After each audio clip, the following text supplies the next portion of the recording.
The leftist Patriotic Union of Colombia took to the streets to remember the thousands of members assassinated in the 1980s, including their presidential candidate, Jaime Pardo. Our correspondent Natalia Margarita now with that story from Colombia. They have always believed in a political solution to the armed conflict. Their party, the Patriotic Union, was itself the result of peace negotiations between guerrillas and the government back in the 80s. The violence from paramilitaries and security forces that would later lead to the extermination of this party has not prevented its survivors from struggling for peace.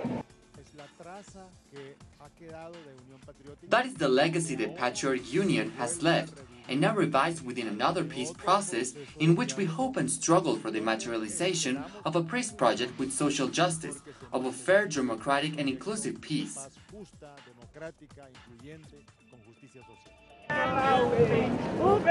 The recent agreement on justice reached in Havana has particularly brought hope to the victims of the Patriotic Union that for decades have been seeking for truth and justice. That's the case of Marlene, whose son was forcibly disappeared in 2002. I hope someone brings me back my son alive, but if he's already dead, they must tell me the truth.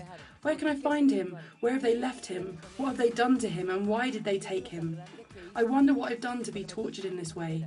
I've been waiting for my son for 14 years, which is certainly a torture. In the wake of the current peace process, truth has come as a pressing issue for the victims, not only for its importance in terms of healing, but also because it's the way towards clarifying responsibilities and preventing these kind of episodes from happening again. The core of this peace agreement is the recognition of the truth, and the truth implied not just to know who was the hitman or the paramilitary that pulled the trigger, but also who financed, who promoted, and who gave the orders, which are the politicians, business people, and sectors of the military forces that were involved too.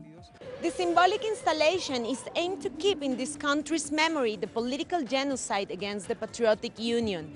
Each of these white shirts represent the 6,000 victims of the political violence against this leftist party. Natalia Margarita, Telesur, Bogotá.